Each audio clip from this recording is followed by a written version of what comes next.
തദ്ദേശ തെരഞ്ഞെടുപ്പിൽ വിജയം ലക്ഷ്യം വെച്ച് അതിബുദ്ധി കാണിച്ച CPM-ന് വലിയ തിരിച്ചടിയാണ് ആലപ്പുഴ ജില്ലയിലെ കാർത്തിയപ്പള്ളിയിൽ ഉണ്ടായത്. ആലപ്പുഴ ജില്ലയിലെ കാർത്തിയപ്പള്ളി പഞ്ചായത്തിലെ 5-ാം വാർഡിലാണ് ശ്രീകല എന്ന ഒരു അപര സ്ഥാനാർത്ഥിയെ CPM രംഗത്തിറക്കിയത്. എന്നാൽ ആ ശ്രീകല തന്നെ ഇപ്പോൾ CPM-ന്റെ വിമത സ്ഥാനാർത്ഥിയായി മാറുന്ന സാഹചര്യമാണ് ഉണ്ടായത്. എന്താണ് സംഭവിച്ചതെന്ന് നമുക്ക് ഇവിടുത്തെ BJP പ്രവർത്തകരോട് ചോദിക്കാം. ഈ BJP സ്ഥാനാർത്ഥിക്കുള്ള അപരയായിട്ടല്ലേ ശ്രീകലയെ കൊണ്ടുവന്നത്? ഇപ്പോൾ അവർ വിമത സ്ഥാനാർത്ഥിയായി മാറിയൊരു സാഹചര്യമാണോ ഉള്ളത്? അതെ, നമുക്കിവിടെ ശ്രീകല എന്ന പേരിലാണ് നമ്മുടെ ഇന്ത്യയുടെ സ്ഥാനാർത്ഥി നമ്മൾ നിർത്തിയത്.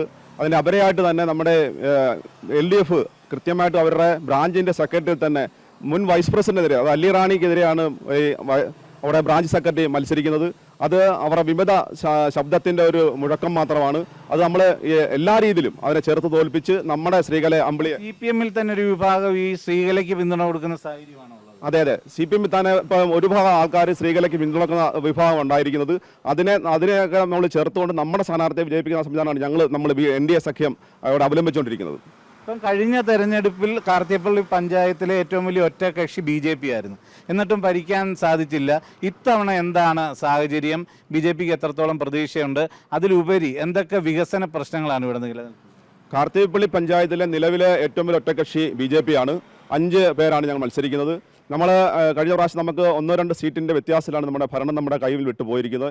ഇപ്രാവശ്യം ഞങ്ങൾ കൃത്യമായിട്ടും വർക്ക് ചെയ്തുകൊണ്ടിരിക്കുന്നത് 10 സീറ്റ് കരസ്ഥമാക്കിക്കൊണ്ടും ഈ പഞ്ചായത്തിൻ്റെ ഭരണം പിടിച്ചെടുക്കുക എന്നുള്ളതാണ് ഈ NDAയുടെയും BJPയുടെയും മുഖ്യ ലക്ഷ്യം.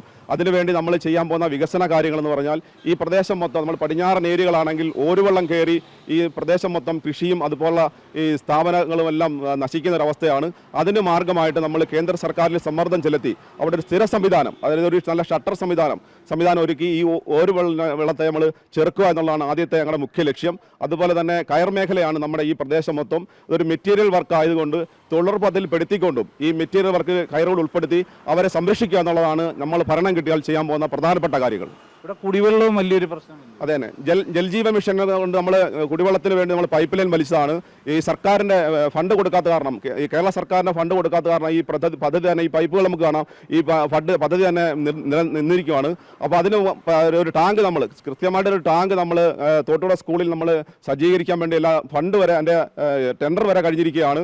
അതുവരെ പൂർത്തീകരിക്കാൻ കഴിഞ്ഞിട്ടില്ല, ഫണ്ടില്ലാത്തത് കാരണം. നമുക്കറിയാം നമ്മുടെ ഇവിടുത്തെ എല്ലാ കുടിവെള്ള പദ്ധതിയും ഡയറക്റ്റ് പമ്പിങ്ങിലൂടെയാണ് പോകുന്നത്. അത് കാരണം ശുദ്ധമായ വെള്ളം ഇന്നുവരെ കിട്ടുന്നില്ല.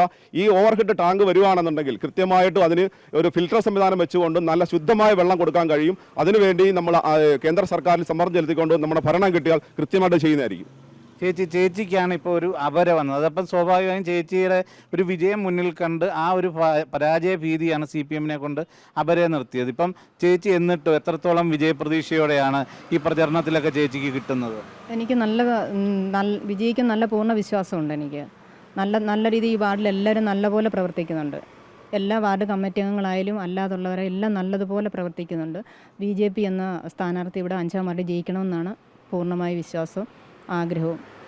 അതുതന്നെയാണ് വലിയ വിജയപ്രതീക്ഷയോടെയാണ് BJPയുടെ ഓരോ സ്ഥാനാർത്ഥികളും ഇത്തവണ കാർത്തിയപ്പള്ളി പഞ്ചായത്തിൽ വോട്ട് ചോദിക്കുന്നത്. കഴിഞ്ഞ തവണ കാർത്തിയപ്പള്ളി പഞ്ചായത്തിൽ ഏറ്റവും വലിയ ഒറ്റകക്ഷിയായിരുന്നതും BJP ആണ്. ഇത്തവണ അത്തരം BJPയുടെ സ്ഥാനാർത്ഥിയുടെ അവരുടെ വിജയം മുന്നിൽ കണ്ടുകൊണ്ട് ഒരു അപരയെ തന്നെ നിർത്തിക്കൊണ്ട് ചെറുക്കാൻ ശ്രമിച്ച CPM-ന് അത് ബ്രാഞ്ച് സെക്രട്ടറി തന്നെയാണ് അപരയാക്കിയത്. അത് അവർക്ക് ഏറ്റവും വലിയ തിരിച്ചടിയായി മാറിയ കാഴ്ചയും നമ്മളിവിടെ കാർത്തിയപ്പള്ളിയിൽ കാണുകയാണ്.